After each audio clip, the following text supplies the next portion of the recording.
mitzvah in this week's Parsha. There are so many mitzvahs in this week's Parsha.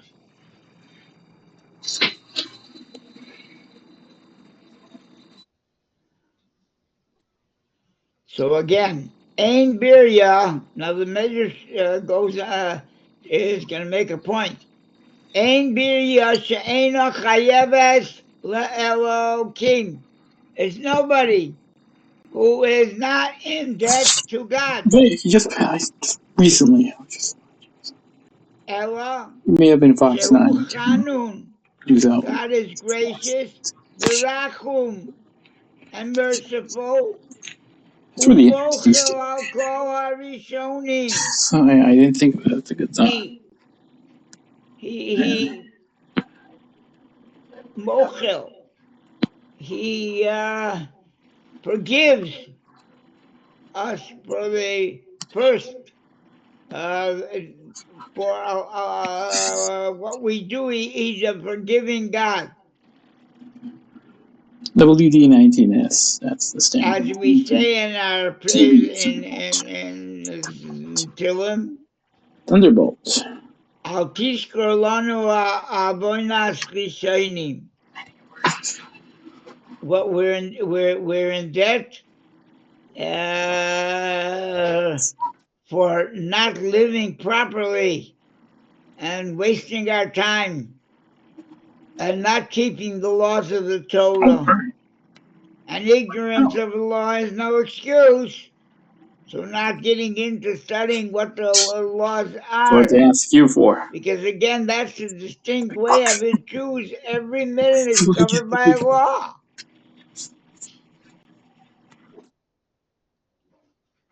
There's a right way and there's a wrong way. And that's this is the proving grounds. And this is where we're supposed to grow and be tzaddikim. Like the first chapter in Tanya begins. Tanya v'sefer gimel denida. We learned in the beginning and they give the daf Tanya. So a person, we don't recall it, but we took an oath before we get down to this world. We're going down. This is the proving grounds where we're given choices. This is a world of choices, and it's up to you to make the right choice. But God forgives you. God is a forgiving God. Yeah? And He forgives us for the wrong choices, mostly. If we do tshuva, if we return to Him. And He's very easy with that term. So we say to God, Al tishka lanu abonos rishonim. Don't remind us about our sins of the early sins. And the Midrash turns to an analogy. This is analogous, mashal, that what God, what we say, don't remind us. We're asking for forgiveness. Mashal la'echad shalava min diustus. This is analogous to somebody who borrowed money from a money lender. Vishakho. Now, this Vishakho, he forgot it, the money lender. Hey, he was a good guy. He knew the guy didn't have what to pay him back with. So he canceled the debt. Here it says he forgot about the debt, but the Mishpatim say that He canceled it. He wanted, he was a pretty wealthy guy, and so he forgot about it. V'achazman bo v'omad lefonov. This poor guy who now had the money to pay, Amar lo yodea ani shani chayev lecha. Or he came to tell me, I know I owe you. Okay, he didn't have yet the money to pay him back. Yodea ani shani chayev lecha. I owe you. Amar lo. So the moneylender said, Lama hiskarta chov harishon. Why are you reminding me of the first loan you took? Kvar milibi. It's out of my mind, my heart. I've forgiven you. Kach, the Midrash goes to say that this lending from a money lender, and the money lender is a good guy, and he knows he's the guy who had to lend the money. He's lending it because he's poor. He's got to have food, shelter, take care of his kids, and he doesn't make the money enough, so he lent money from the money lender. And then the money lender, when he comes to tell him that I know about my loan, don't worry, I'll pay it. He said, what are you reminding me about the loan? I've canceled it already. In his mind. I'm not asking you for it.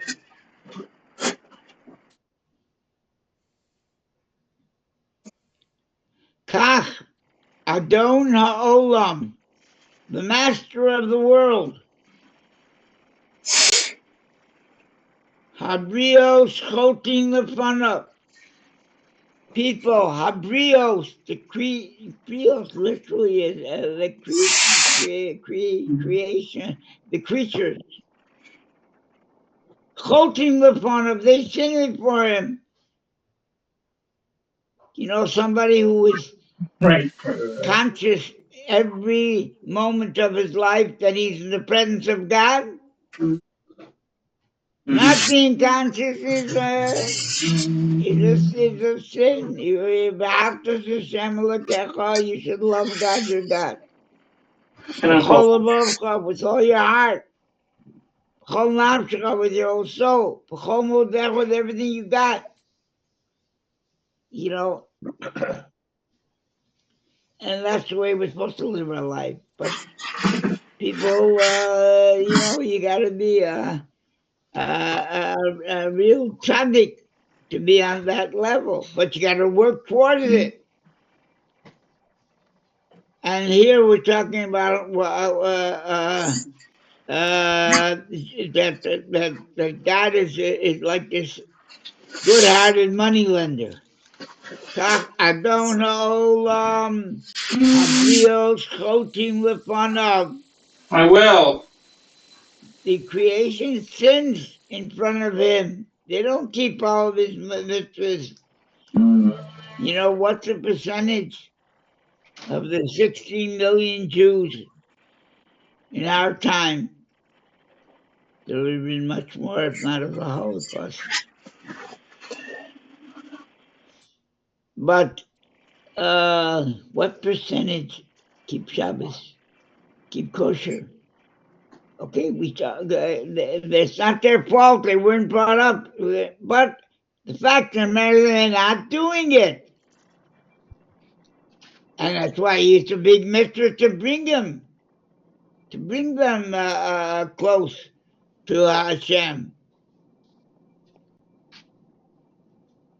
We're not blaming them. They didn't have the proper Jewish education. So here, Kach Adon Olam, the master of the worlds, Habrios Chotin upon the creatures sin in front of him, ignoring him. והוא מסתכל שאין עושים תשובה.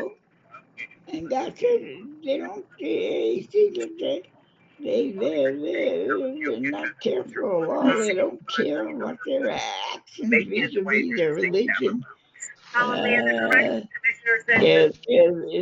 You know, there is a percentage who are, but a big percentage are not yet. And that's what our job is to do. Those who look outside. You know, after some dangerously cold temperatures, living according to God's law should, when they speak to their friends in conversation, they should bring them to, first of all, their belief in the Creator, and then if the constant belief that if a person is a non-Jew, I tell them what the seven Noah laws are. A person is a Jew, got to tell them about kosher, about tefillin. I have a beautiful story that I read about in from the Lubavitcher work. Okay, but I want to get so. V'hu mistakel she'ein oishin tshuva. God sees they're not. They don't give a b'chulu a darn about they're not keeping Shabbos. They're not keeping kosher. They're not keeping mikvah. They're not keeping.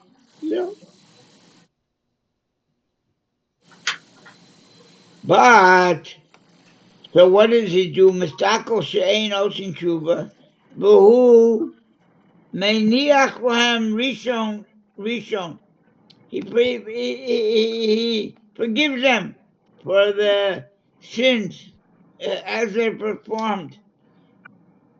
V'hu mistakel she'ein osin tshuva, v'hu meiniach lahem rishon. But hey, כשהם shoving, when the Jews do tshuva, they realize there's a God, and I'm supposed to be in connection with him. I want to be in connected with him. וכשהם shoving, when they return, בואין להזכיר החיים, שעשו בראשונה. They're the sins that they did in their youth.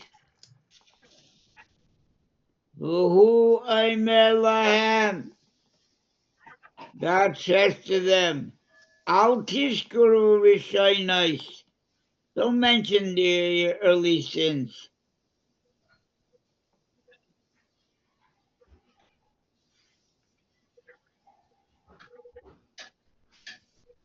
And God is gracious. He's chanun berachum.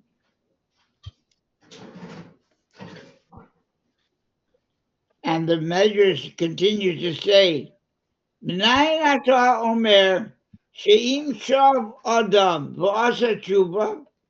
Where do you see that if a person changes his way of life and he can do so? Look, there are people. I think we mentioned this last week. A hostage girl. She in the hellhole in the tunnels.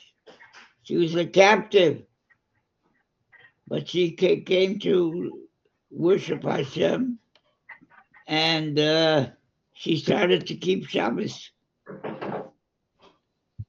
She started, and she left she was one of the hostages that was released, and she was released as a Shomer Shabbos.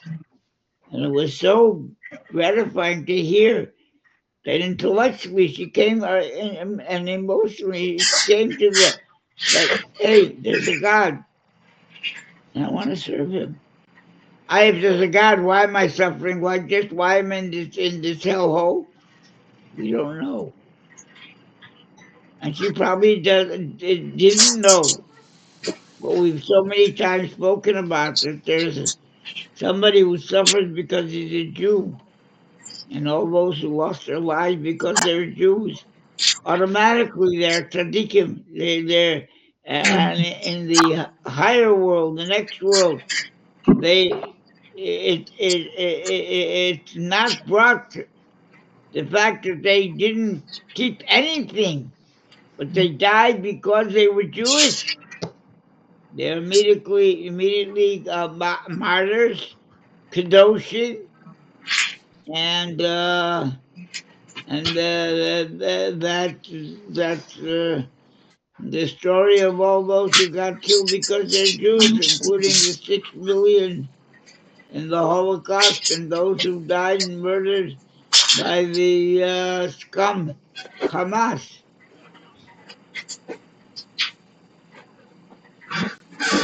So here and we build ourselves on this world,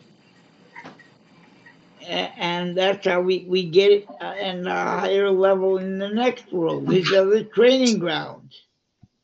These are the minor leagues. In the minor leagues, we go into the major leagues.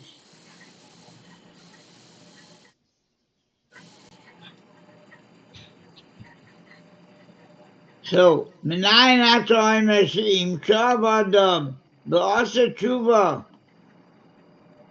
Where do you see? How do we know that if a person caught on to the fact that something brought him to realize, hey, I'm not living a right life.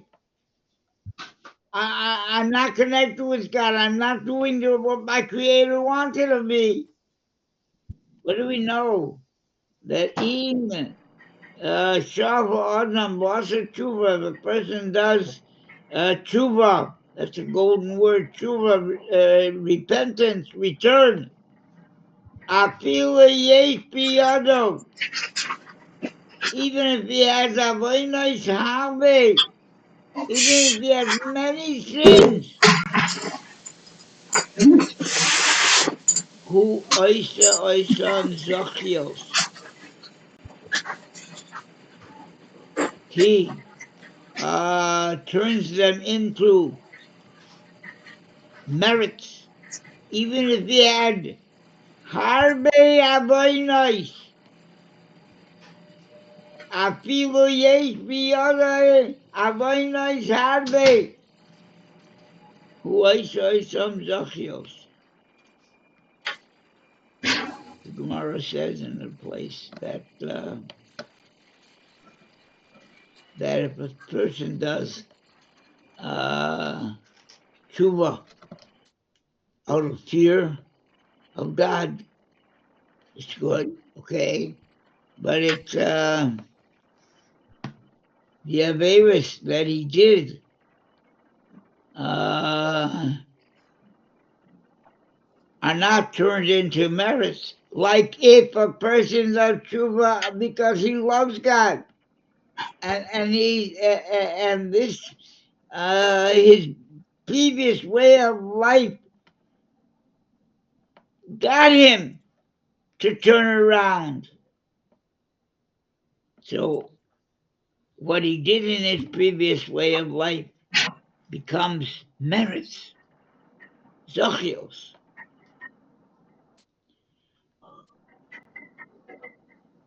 That's if he does it out of suddenly, like my life's not going good. And we find this by so many, and we saw this in so many girls in Beis Chana, thousands, who came to Beis Chana because they wanted to change their life. They wanted to find a Jewish lifestyle and what Judaism's all about. So what led them to come to Beis Chana? the fact that they wanted to do tshuva, that they were disgusted with the life that they were leading.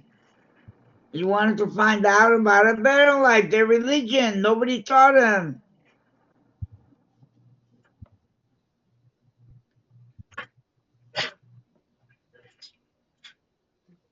Yichsiv, Ucheshuv Rasha Mirishaso, when a wicked person does tshuva from his wickedness. Now,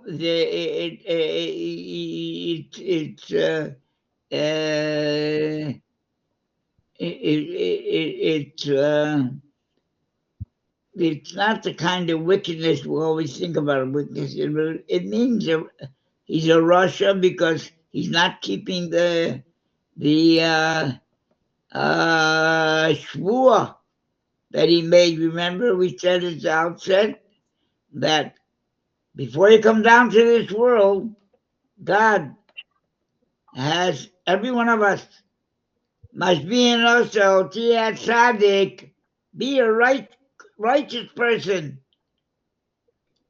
And right after Al Russia, and don't be a opposite of righteous, a glutton,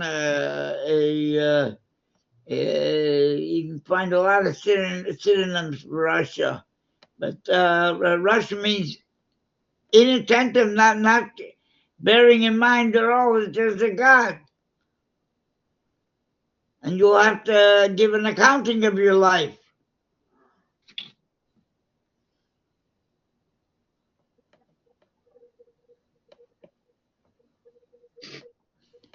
So the Midrash asks,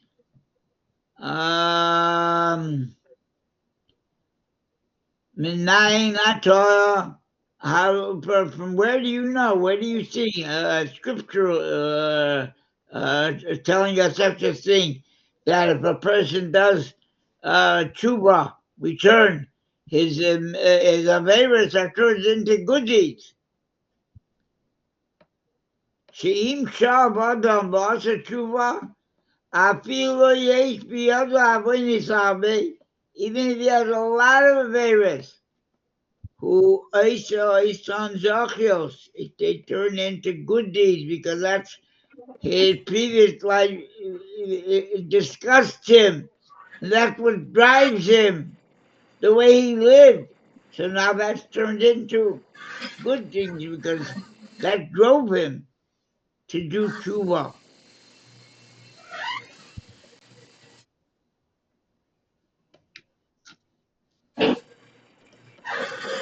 Because and so how do we know? Where do we see that in scripture?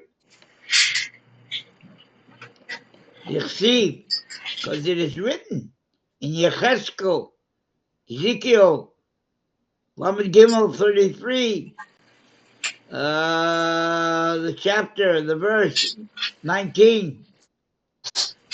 Uvishuv Rasha Mirishaso.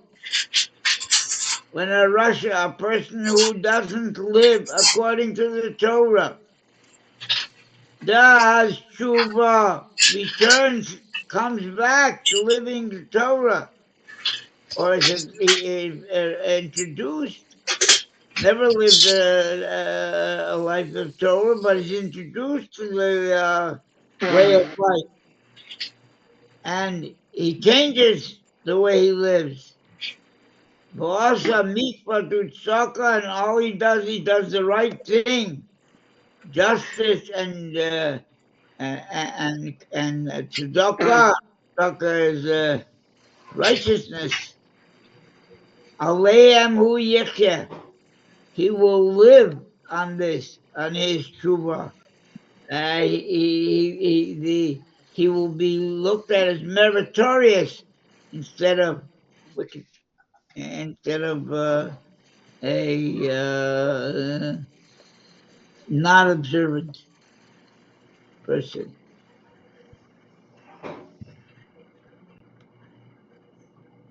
And it goes on to say there in Ezekiel, Kol pshor asher asa lo yizkaru lo.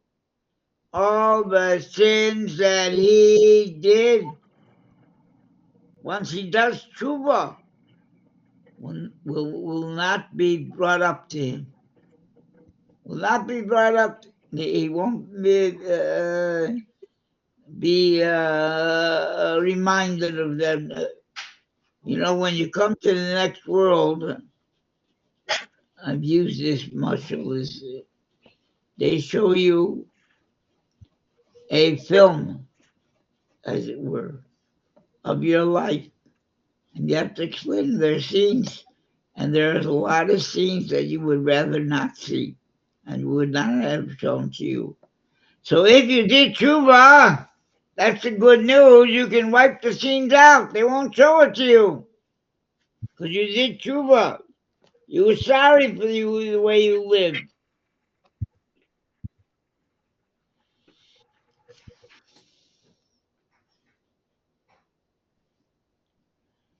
L'kach hu mazir al ha'ani. So therefore, you God warns somebody who has given money, lent money, lo cielo kenosha. You shouldn't be going after this poor guy who doesn't have the money to pay you back now.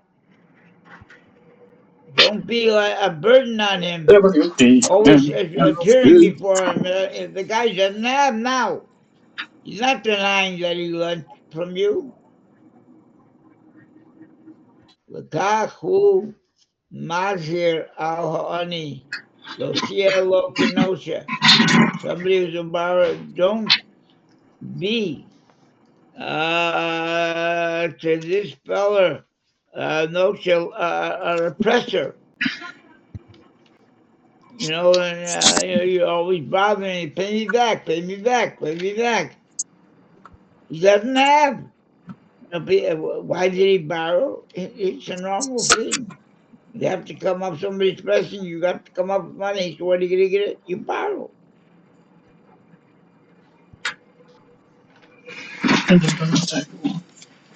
Just leave it.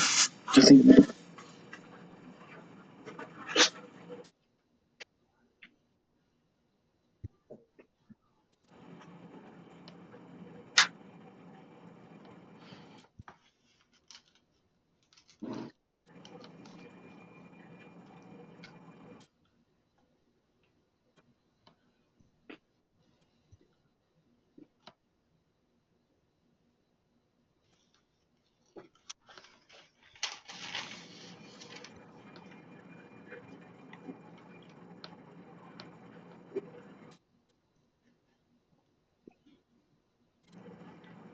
And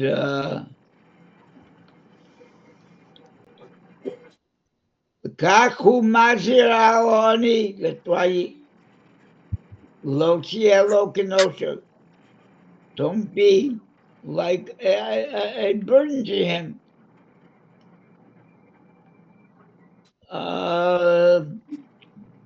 Looking for literal nosha means somebody Shalovehu ani b'sema Ilhu Je'ein birya she'ein chayv וכך גם אתה אל תעמיד עורם. זהו כי הוא שמלוסו לאורו במה ישכב. Okay, again, he's saying here that he just made a whole case that God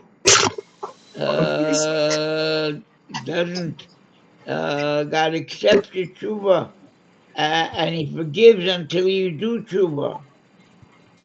So he says, therefore over here, it says, Lo tieh lo kenosha. Don't be a bothersome, an oppressor.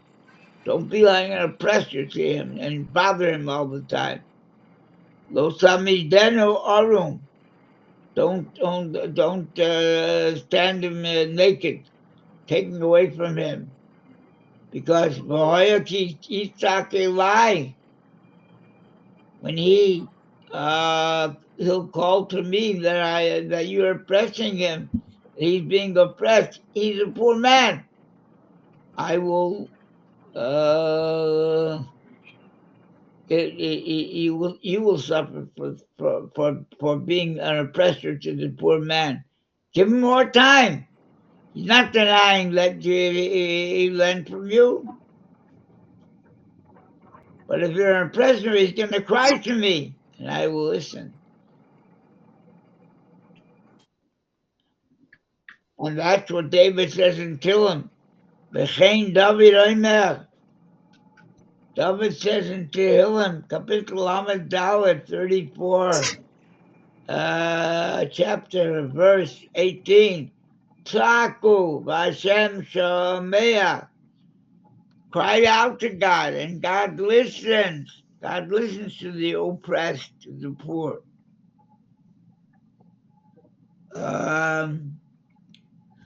We don't know what God's reasons are, and why is he poor and another guy rich? He's a borrower and another guy's a lender. Why? That's God's judgment. But God says, but don't you be an oppressor. Why he's poor, it's not your business. You have to help him. You have the wherewithal to help him. And a lot of people have borrowed money to lend it to people who are poor and don't have what to eat. So and that's something that Jews are noted for their being charitable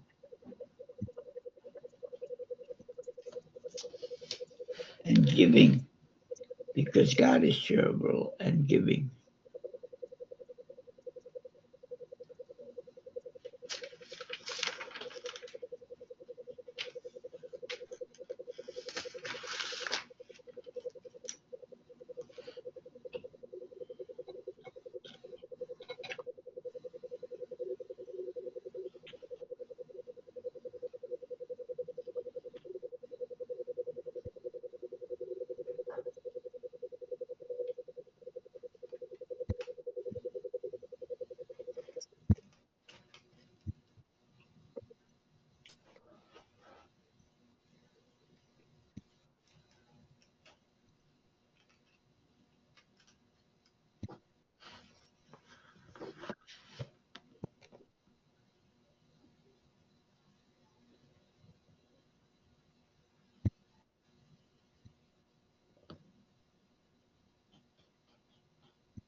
I look up.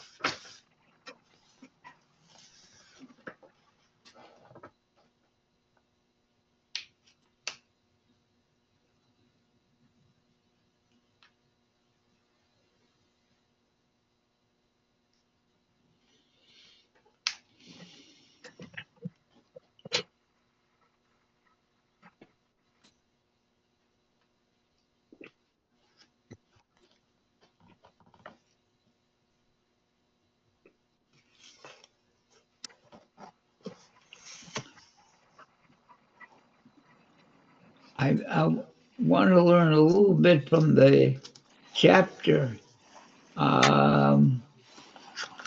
that this whole chapter is called Mishpatim. And God, Mishpatim means law and order. Anarchy is an Avera. Anarchy for a Jew or a non-Jew is an Avera. There has to be to follow the laws. A Jew, the laws are in the Torah. And for a non-Jew, the laws are also in the Torah. The seven Noachide laws, and it's not just the law. There's plenty of commentary on those laws and books written on those laws.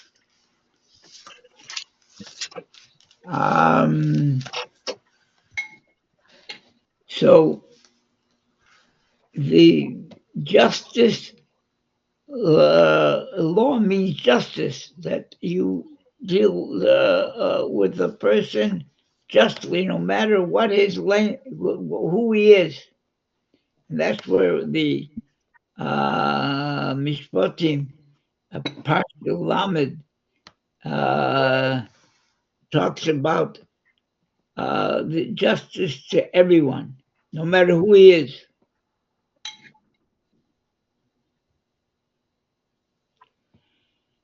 Rabbi Moshe Feller, Noah Levokim Hadin. God, Noah is beautiful to God, justice. Shehu Shomer, God watches. Hey, God is observing what's going on in the world all the time by everybody. Hey, how can that be? It says in the Holy Works, God is particularly on top of his chosen people, but he's on top of every created person. Nobody can say that I'm unnecessary in this world. And if even people told you you were unnecessary, you were a mistake, you had abusive parents told you that, no, anybody was here, as a friend of mine wrote in his book, birth is God's announcement that you count. That you're here in this world means you're needed. Nobody else can do what you do. And God is watching. He's watching 8 billion people, but in particular, he's in touch with his less than 1/3 of 1% of the population, but those are his people, and he's in touch with them the most. And this is straight from Tanya. And you even have to think, hey, not that I don't count, but Bishvili Nivra Ha'olam. Every Jew has to say it. And then this is in scripture. I mean, that the world was created for me. This is straight from Tanya, which takes you straight from the Gemara. Every person has to say, I don't count. The whole world was created for me. Either 16 million other people have to say that. Yeah, it's all true. And God is interested in you, and you have to be interested in God. And what does God ask of you? You have to again. You should love God. You're God. How many of us can say we love God? It's a lot of avoda, service to bring yourself to that level, but it's possible. There's thousands of different levels of love. Chassidus is one of the ways you can get to your studying Chassidus. is one of the ways you can get to love God. It's simply studying Torah, any part of Torah. That's God's words. So, and here he says here that Noah Elokim Hadim, God loves justice. Shu Shomer, he keeps justice. Ve'eno no say punim. God shows no favoritism. No say punim. He lifts a person's face. That's the way they call showing any favoritism. Justice is, hey, no matter who you are, you got if you're wrong, you can't. Somebody can. Oh, when he's such a beloved guy, he's such a famous guy. How can I make him guilty of whatever he's being charged of? No. No matter how beloved he is, you can't show him favoritism. Ki ani Hashem oisha chesed mishpat utzaka b'oretz. Jeremiah says this in the name of God, that I am God who does kindness, mishpat, and justice, utzaka, and charity b'oretz. Shekain matzinu be'Avram. We find this in our patriarch Abraham. She'amad be'eser nisyonos. God tested Abraham with 10 tests. The first one being telling him to go to Canaan and he'll become a great, and it didn't happen right away. There was a famine in the land and he had to go to Mitzrayim. The 10th test was, of course, God tested him with the Akedah. God told him when Isaac was born to his wife Sarah, and he was 37 years old when this happened.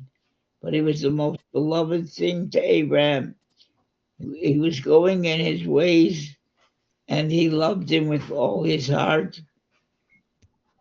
And God said that the Jewish people are going to come, the chosen nation is going to come from Isaac, from Yitzchak. And then God tells him one morning, take him up and offer him up on the altar in a place where I will show you. And that place was Jerusalem, where the Beis Hamikdash was to ultimately to be built. And he passed that test. But how do you pass such a test? This is what you love more than everything. And offering him up, it goes against everything God told you.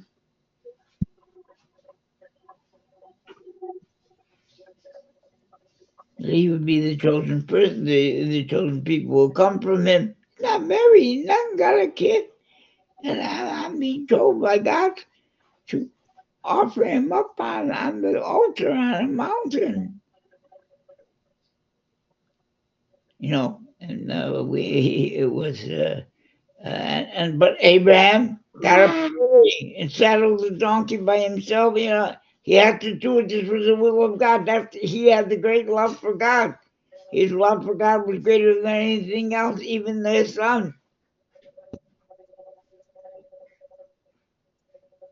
And at the last minute, when he took the knife, after he built the altar, he took the slaughtering knife to slaughter him. Can you imagine a father? But God stopped him. An angel of God called out, just a second before I put the knife down, Abraham, don't do it. This is just a test.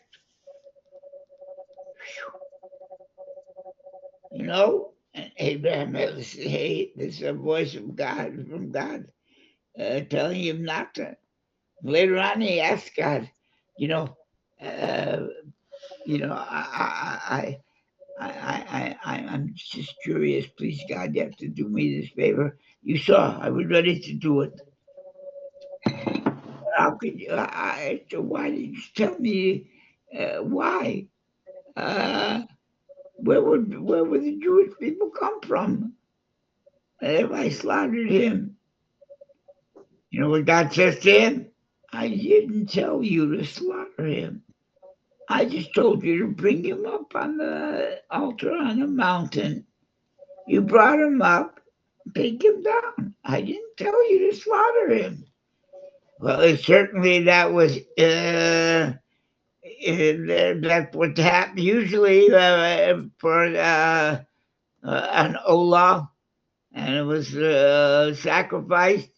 But God told him, I don't contradict my words. I told you to bring him up. You thought that that's what I meant was to make him an actual korban. You did, in a sense. You brought him up, but I didn't tell you to slaughter him. There's no place in the scripture that says I told you to lizabchoi. And of course, it was a very close call. But he offered up a ram that was caught in the thicket, and instead, and it's the ram's horn that we blow on Rosh Hashanah to bring before God the near how much Abraham loved, and he was ready to give his son. But anyhow, so he passed. It says he's saying here, he passed all the tests. Amad be'eser nisyonos, lo nosa lo ponim. He didn't. He stood in all the tests. He didn't. God didn't make it easier for him, and look the other way on any of the tests. Ela b'davar echad. And one thing God looked away, and she'amar yodoa teda ki ger yezaracha. You should know that your children are going to be strangers. Elan hu mevakesh mino Elokim. Shopek kol haaretz lo yaseh mishpat. God,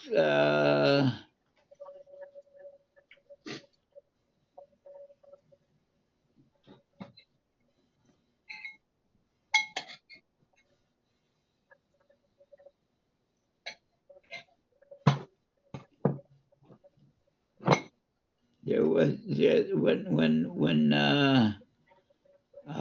he was told about Lot, so he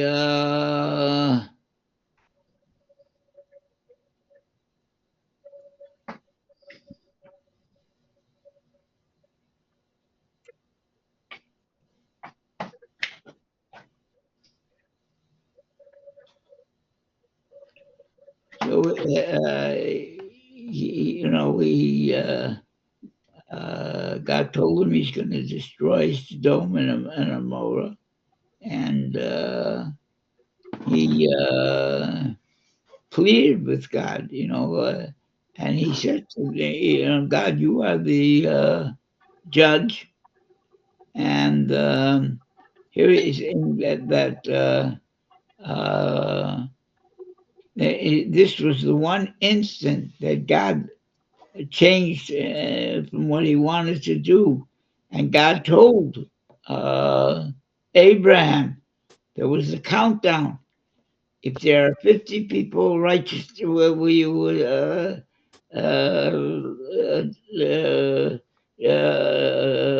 obliterate there were 5 cities that were suburbs of Sodom. Anyway, but God listened to him, and he said, "I won't." If there are 50 tzaddikim, amongst tens of thousands of people, I won't. And then you could count on 45, 40, 30, 20, 10, and there wasn't even 10. But he said that God never showed favoritism to anybody, and he kept with his judgment, and the judgment was that he's going to obliterate the whole the whole population of Dome, 100%. But Abraham got God to look away from that severity and bring it down. If there were 10 people, a million, that were tzaddikim, he wouldn't. So this was the one time that God lightened what he said, and he would have done it spared it if they could find 10, but they couldn't find 10 righteous people. So, but din is a very important that we be righteous and law abiding. Again, the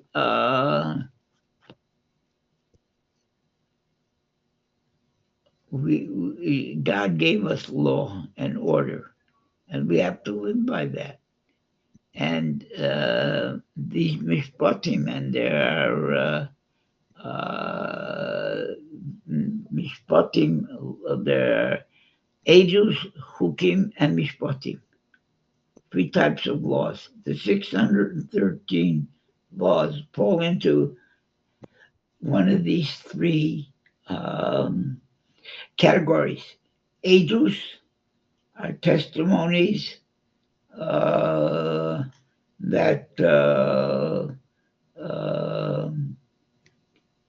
that have to do with the laws of the holidays, the mitzvahs that we do. Mishpatim are the laws, the civil laws that every society has to have with even if there wasn't a revelation. Thou shalt not kill, thou shalt not steal, thou shalt not commit adultery. All of those laws, those are called mishpatim. And then there's kukim, the laws that no society would have laws like this. It doesn't relate to their daily life. And that's kukim, statute. And you can't wear a garment of silk and wool, linen and wool. That's not understandable. All the laws of tuma and tahara, contamination and purity. It's God-given commanded laws, and and there aren't chukim as such in the 7 mitzvahs of the most famous, the chok, which is, hey, the laws that you can only eat animals that have to their cut and have split feet and are killed in a certain way, and the blood is removed. Kashrus. And that's why kashrus is not in the 7 Noahide laws. A non-Jew can eat in any restaurant and anything, except one thing. He has to, and he can't eat an animal that was cooked alive. They can't take a limb from a living animal and roast it. The animal has to be in the most painless way slaughtered, and whatever animal that is, bear, rabbit, camel.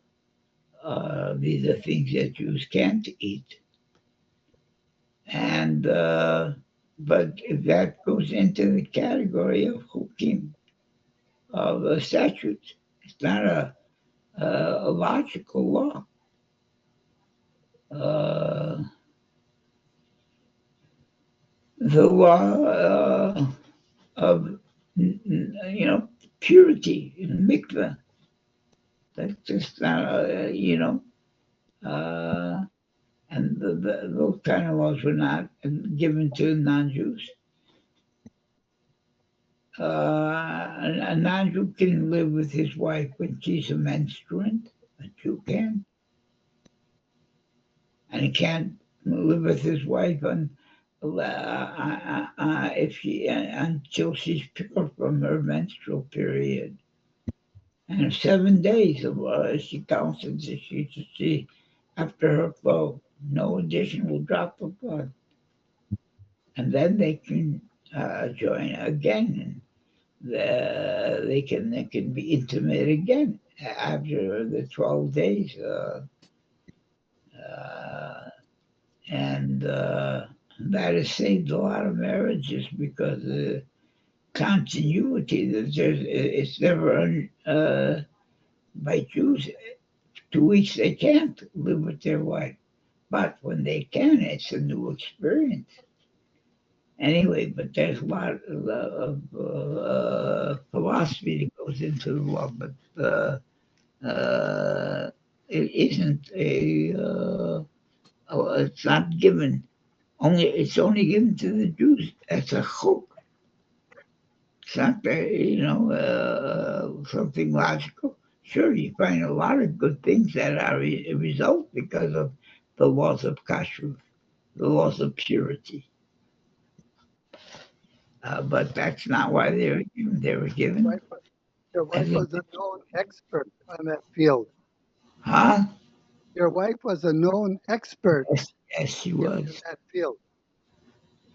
Yeah, and you know who was an expert in a lot of fields, and he came really he came to keep Yiddishkeit because the law of knowing God and his being a professor and a biologist and health, he saw that it impossible that these things shouldn't be the a product of a mind, that it just happened.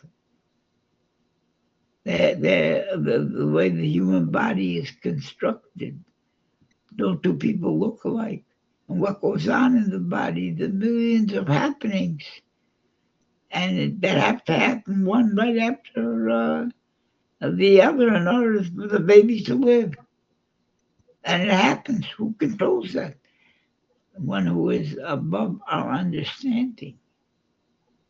But he came. Okay, I take credit for introducing him to Orthodoxy and Lubavitch, but the clincher was, and the Rebbe wrote him a lot of letters about science. He had one on the age of the universe, saying to him that the theory of relativity is the age of the world is precisely what is in our tradition 5,700, and this is when the Rebbe wrote to him, maybe it was 5,750, 5,760 Today we're holding by 5,785. And the world is to last 6,000 years. And there has to be days of Mashiach, time period that the world, it'll be right here. The Olam Haba will be right here on this world.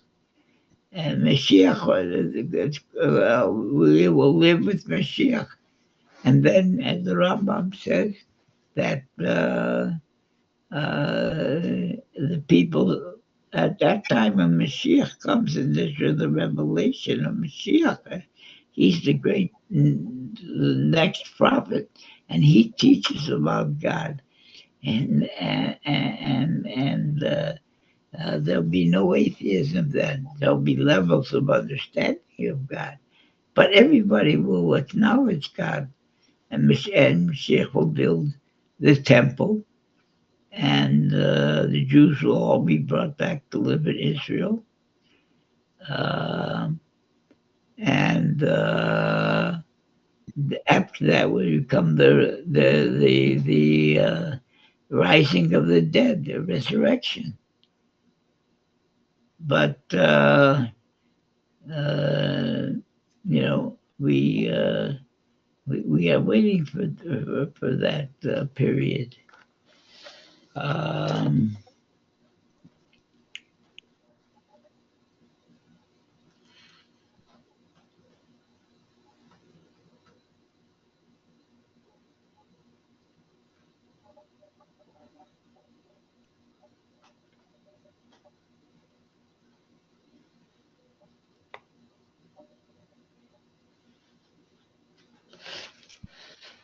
What's the name of that person that you just referred to that had communicated with the Rebbe for so much? What? What's the name of that scientist that you were just referring to? You didn't say his name. It was Velvel Green. You knew him? Yes, I do. Yeah. Yeah. He Yes, had but books. He wrote a beautiful book. I have his book. I Yeah, have his. it's worthwhile reading it and rereading it. Yes.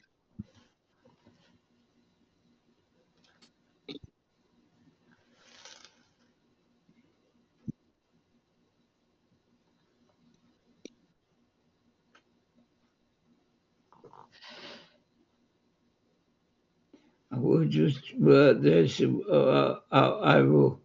There's one more that I want to read, and I'll tell you something. Uh, I'm going to read Mishpatim Parsha Lamed Aleph.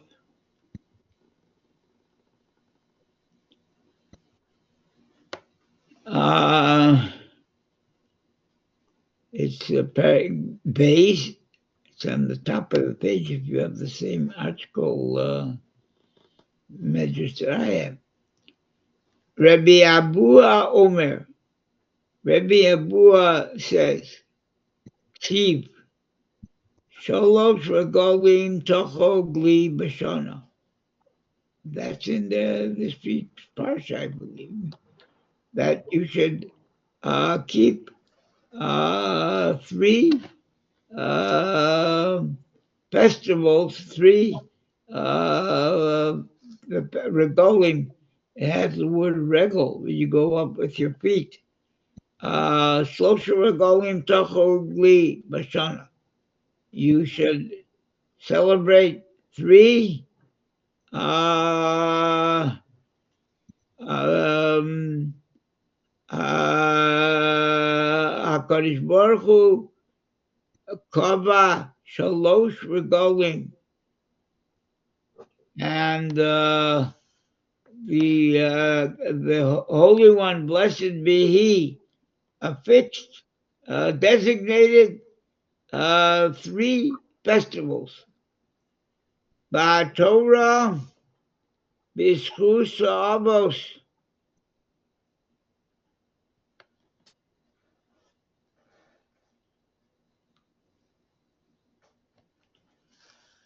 Again, Sholos Regolim,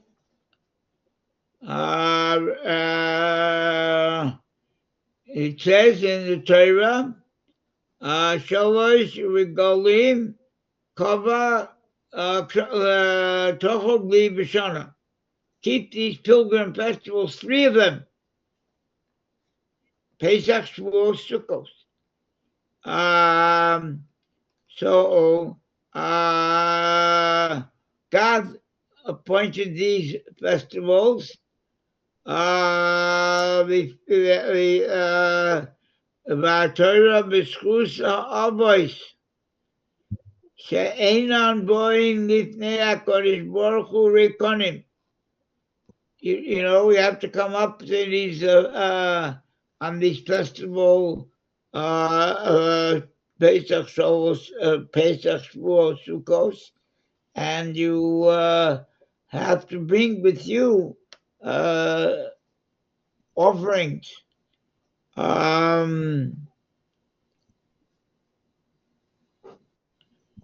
She'enan boim b'zoros halalu apopi she'em. 1 second, I skipped the line. She'enan boim lifnei HaKadosh Baruch Hu rekonim. Jews don't come without anything to bring up offerings. V'af b'doros halalu. And here the Tana is of the Midrash saying, even in our time, which was his time, which was after the Beis Hamikdash, B'af b'doros halalu, af al pi shehen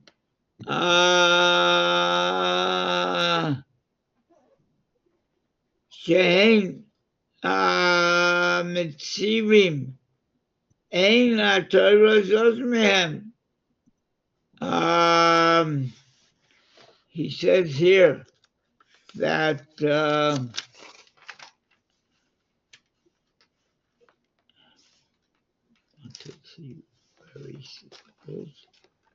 even in these generations that we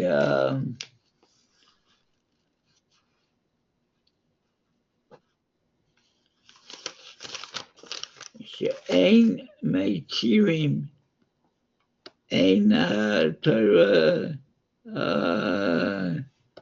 zos mehem.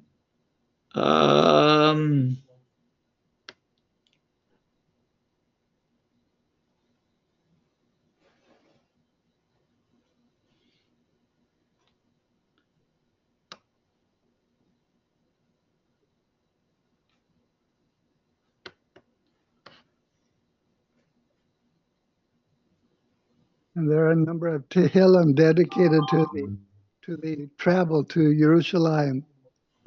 And those She'ein boin pi rekonim, v'af b'zoros halalu, af al pi she'ein meitzirim.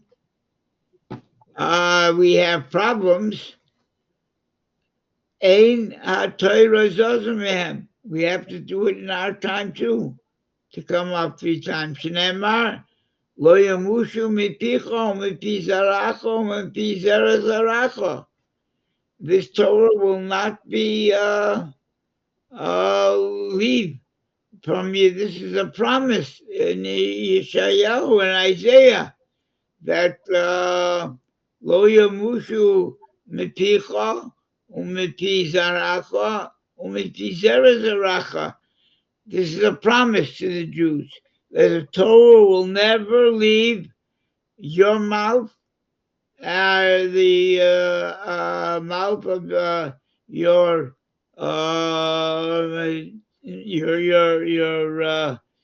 children. U'mipi zera zaracha. Zera literally is seed. I won't from your seed and the seed of your seed, but it means the children. They're Zerah. They're our children.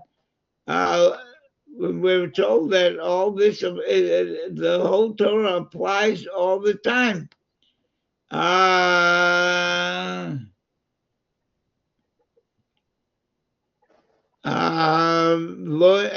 this is a promise that lo yamushu mepicha, it will not leave from your mouth, umepi zaracha, and from the mouth of your children, umepi zeracha, and from the mouth of your grandchildren. Until come, it will never leave, and this is a promise, and this is the way it is. No tradition has lasted 3,500 years. The Torah is studied, and not one letter from the Torah is changed. And we have the written Torah and the oral Torah.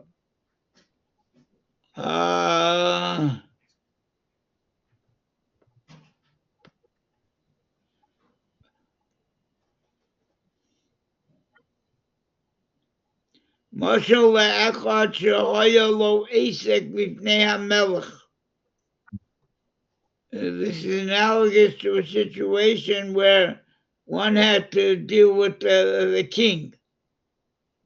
He had a lawsuit with the king. V'hoyalo sani gorin mefaisin alav. But he had defense. People who said defense for this person who had a lawsuit with the king.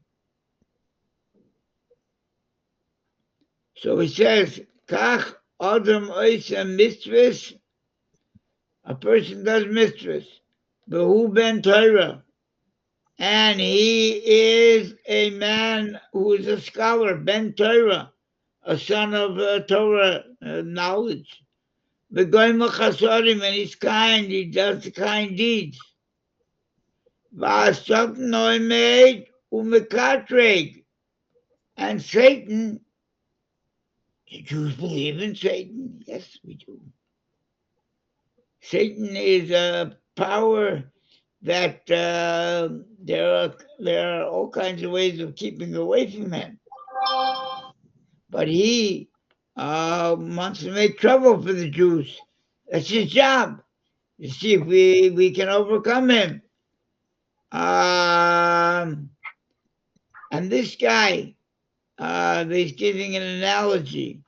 The person who's a good guy, he's a ben Torah. Hey, he studies Torah whenever, he studied in the yeshiva and he knows Torah and he gives charity, nonetheless, I made him a katrig. The Satan comes in before God and say, well, he did this and he did this, and he's the prosecutor. Bisani Gorim Ondim Kenegdo. But the defense stands for this one who was a Ben Torah and a Goy Chesed. And there's a defense. Umlam chus.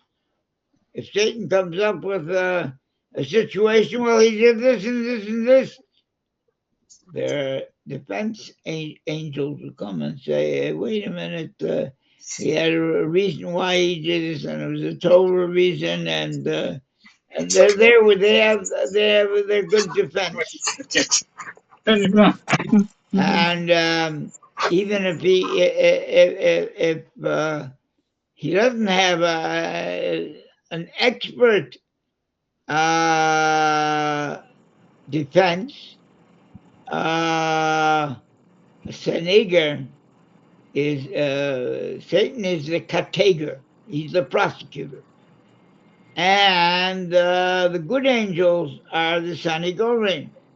And a person's justice, those who bring his good deeds, and Satan brings his bad deeds. But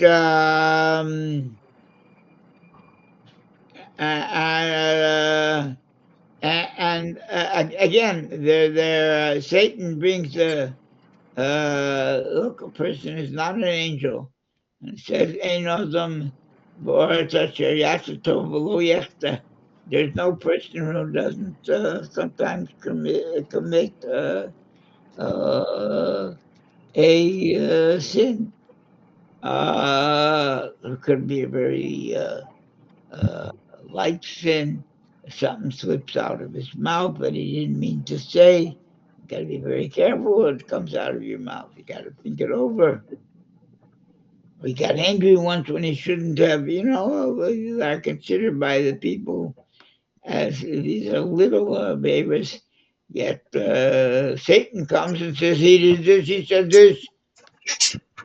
So what stands him in good stead is a pasuk in where we learned it.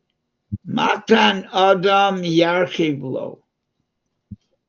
What a person gives will give him relief, will give him width, room. He was shouted in by the prosecutor, Satan, and that's very, he's sweating. But what can give him relief from Satan if the guy was a charitable guy? Matan Adam, what a person gives, Yarchivlo, will give him relief, give him space. Mashu Osa Ima Anim, what he does with the poor people, that sends him up even against Satan. That helps him very much. Again, Mashu Oisa Matan Adam Yachivlo. That's a scriptural passage in Proverbs. The gift, the matan, that's from the word matana. Matan Adam Yachivlo. What a person gives to a poor person will give him relief from the prosecution of the little sins that it creates, and everything is laid out. Is what in this Parshas, Shoftim, Mishpatim, law, and hey, there's when a person leaves this world, there's a court case, and there's the Mekatrigan, that's Satan. There's the prosecution. All of these are on the board, are shown, except the ones that he did tshuva for. But a whole lifetime is 120 years of his life are and it can't be unless he was a great tzaddik that he has no sins. No, by sin doesn't necessarily mean a terrible deed. Be a light deed, which is a word. Somebody was on. He didn't mean to shame somebody, but somebody was shamed by him. So what can make it lighter for him? Give him relief, get him out of the hot tub that he got into. What's going to give him a relief that he gave that the good angels, the defense will say, "Hey, look how we helped this person." Mashu oisa ima anim.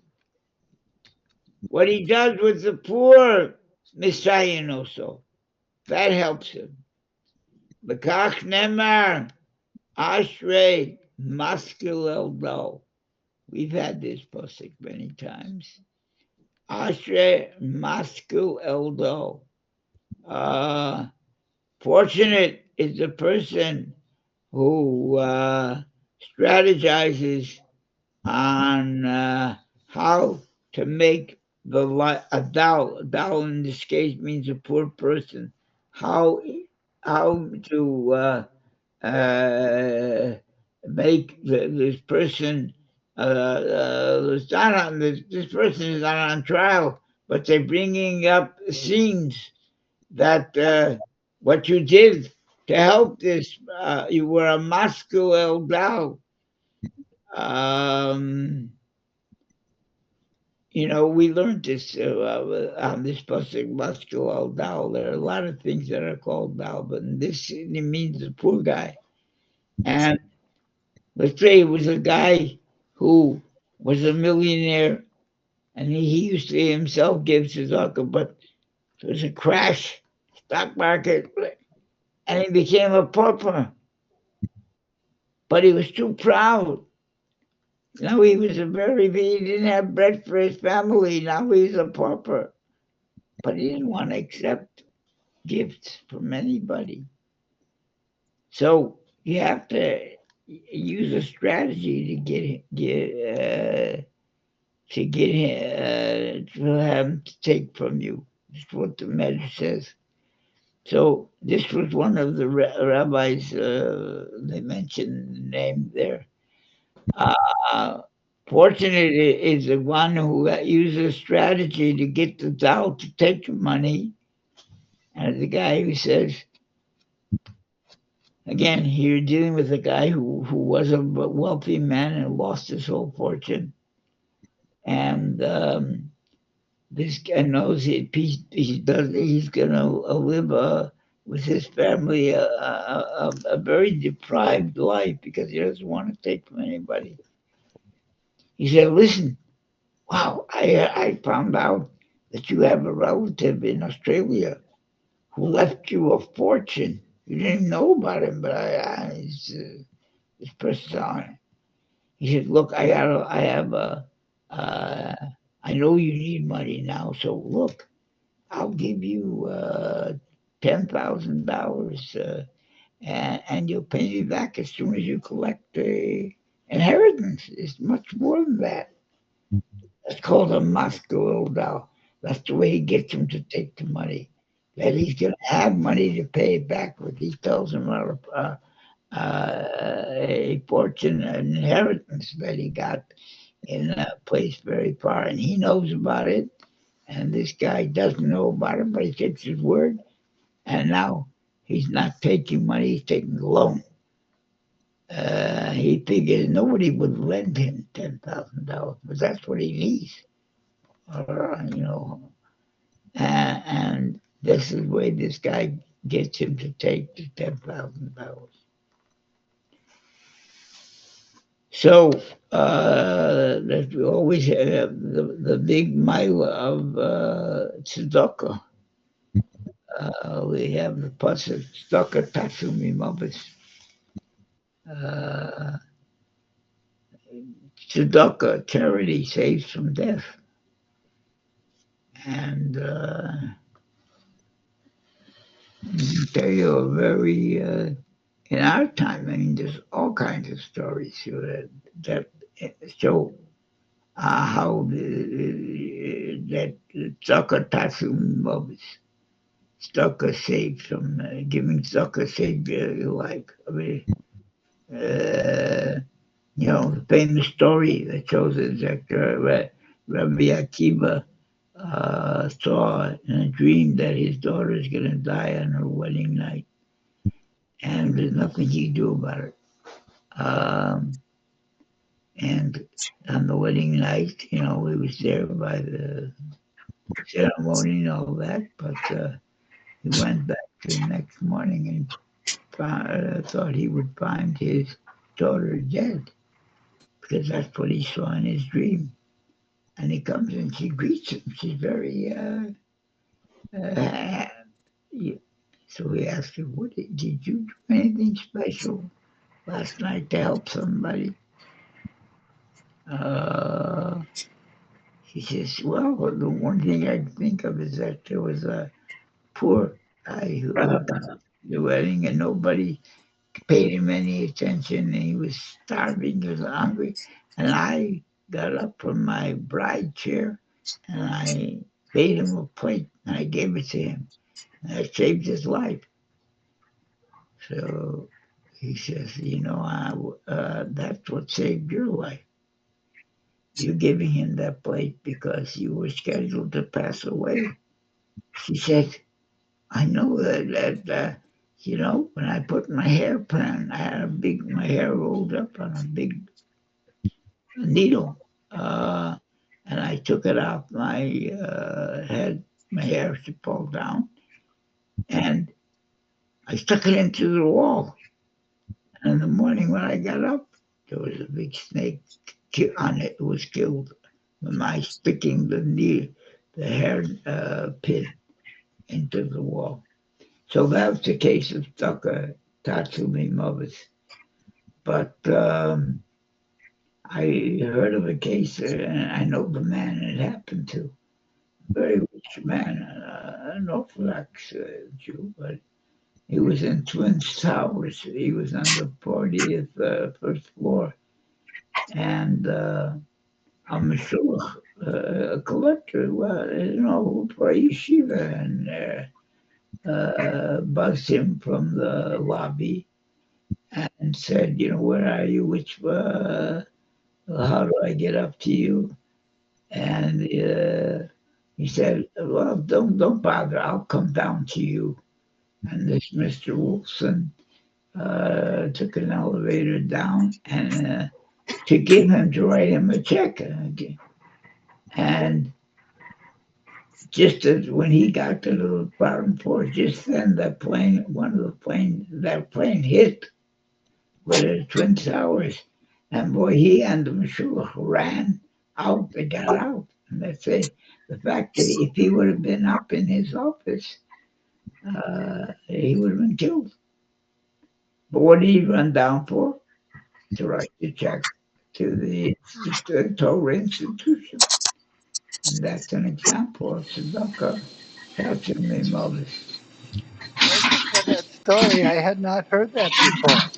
Yeah, I'll tell you now another interesting story of tzedakah, and it involves the Rebbetzin. The Rebbe's wife, she, Rabbi Krinsky, there were different drivers that she had, and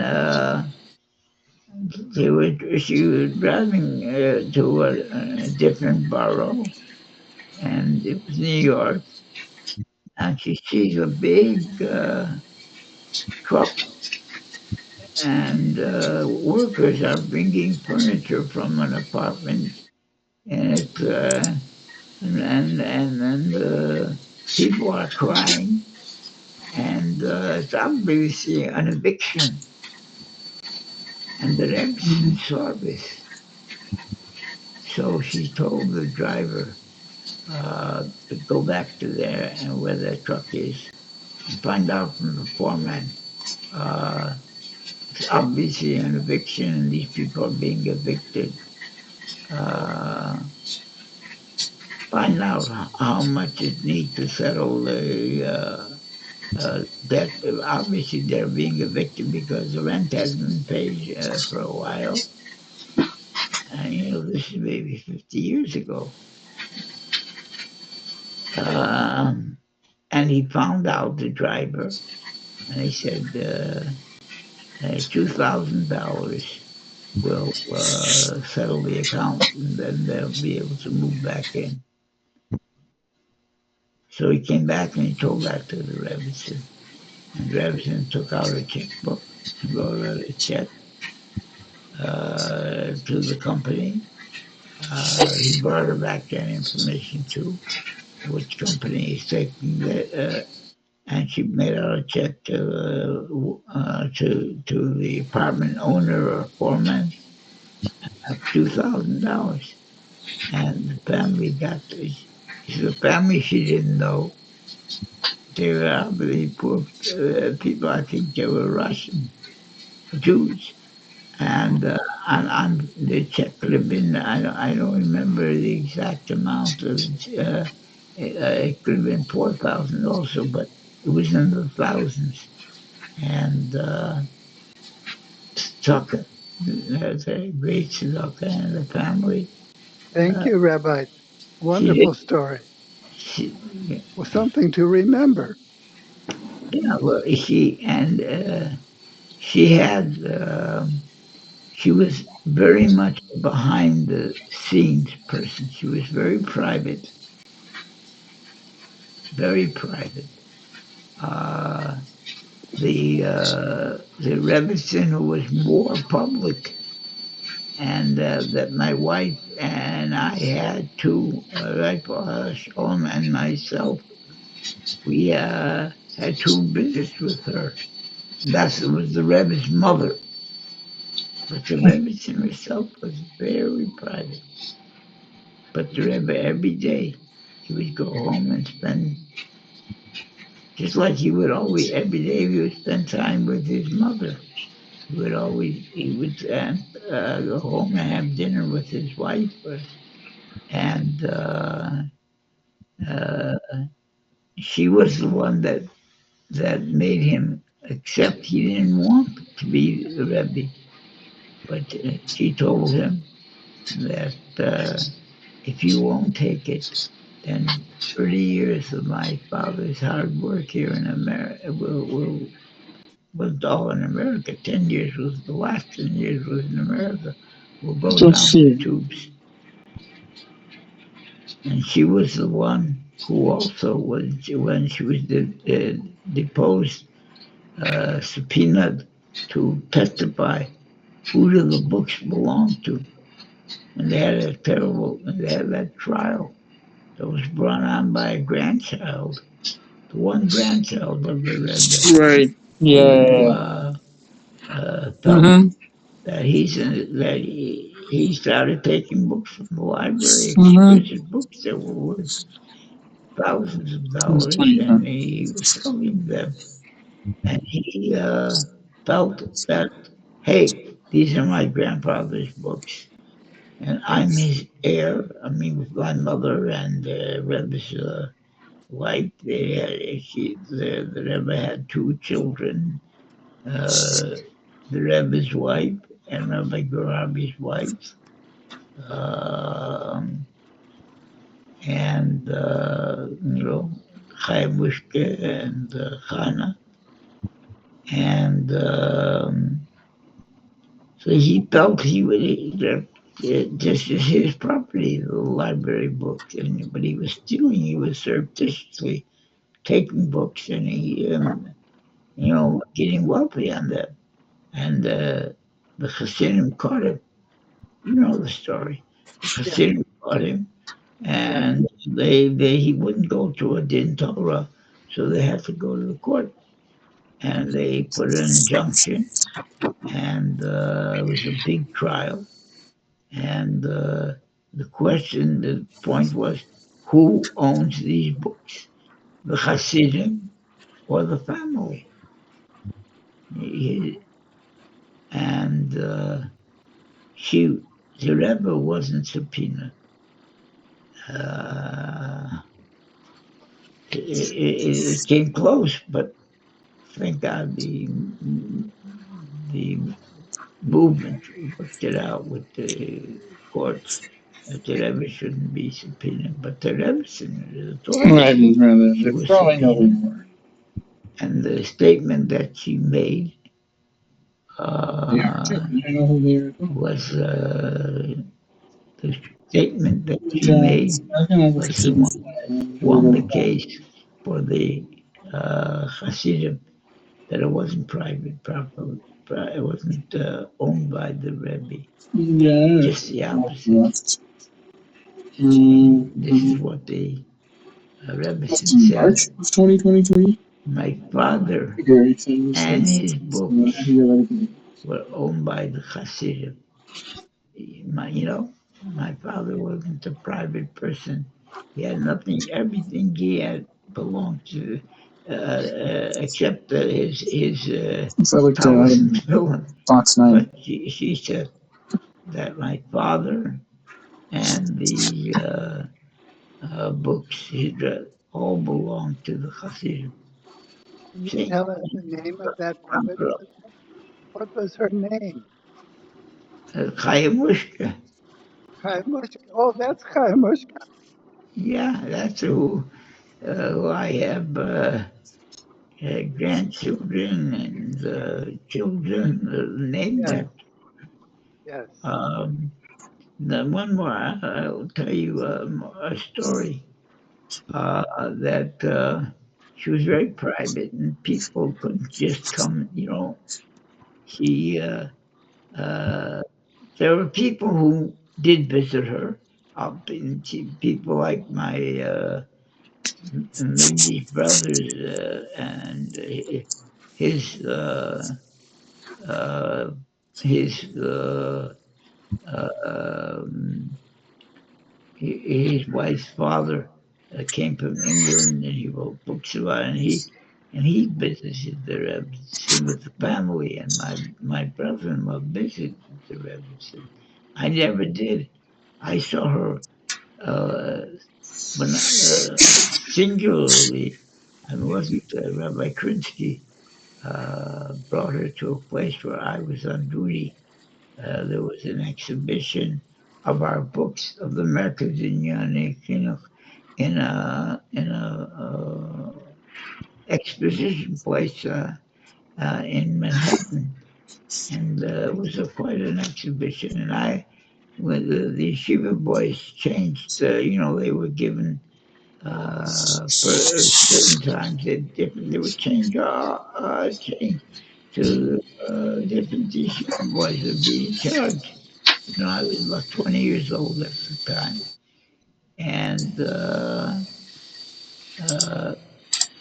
Rabbi Krinsky came with Rebbetzin.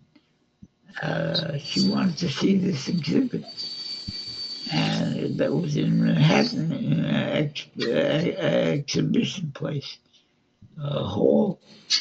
And she came and she saw me, and I don't recall if she greeted me or not, but we saw each other. I'm sure that Rabbi Minsky told her who I was. Oh, So, anybody got anything they would like to say before it's a little bit before 10? Okay, well, Rabbi Feller, Yeah. just want to double check with you before sending out a notice that next week we are going to meet on Wednesday instead of Thursday. Well, I think that's a good thing to do because we don't want to play it that close with the major function in the community.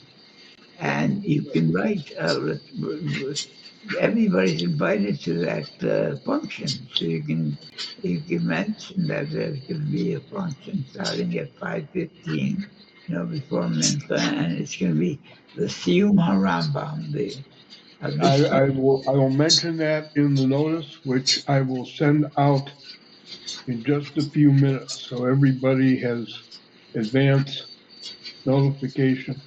How many, and tell people they are all invited to come to this Siyum. And it's a dinner. That'll be after Mincha, and that's where the Siyum will be made. Siyum means conclusion. And when we conclude the cycle of the learning of the Rambam, which the Rebbe, a regimen which the Rebbe gave us about 40 years ago, that Wait, we could, to learn through the whole Talmud is very difficult. People do it. They have a cycle there that in 7 years plus, they finish every 7 years, they finish the whole Talmud. But everything that's in the Talmud is in the the Rambam codifies it, condenses it, and all the laws that are in the Talmud wind up in the Rambam. And the Rebbe made a regimen of learning 3 chapters of Rambam a day, or if you can't, 1 chapter a day. And if you can't do that, 1 chapter in the Sefer HaMitzvot where the Rambam gives a capsule digest of every mitzvah of the 613 mitzvahs. And I'll tell you a story about that next week, God willing. Let me wish you all a good Shabbos and we're going to bench Chodesh Adar, which it says, when Shenifnas Adar Marvin B'Simcha. When Adar comes in, we add to our joy. So let's, so we're benching the Chodesh. So I wish you all much Simcha and from the coming month to forever. And let's hope, we have to believe the possibility that Mashiach will come and all dastardly things that are happening, all the scum of the earth like Hamas will be eliminated. Amen. And all human beings who are human, no human being the killing of a mother and babies and them coming back in coffins. You see what and they're dancing about that. And the people, the Hamas does not deserve to live. Yes. They're not human, but the murderers and barbarism they committed. So let's hope that they will be wiped out and Israel will be what it was meant to be, and the place of the Beis Hamikdash and the place of holiness, and that'll happen with the coming of Mashiach. Yes. Yes. Amen. Yeah, be well. Thank you so much for the shiur, for the class tonight. It's a great pleasure and honor to Thank learn you from for letting me give it. you. Yeah. Be well, Kobe. Okay. Wish you all the best. Amen. Thank you, Rabbi. Thank you. Thank We'll you so be in much. touch.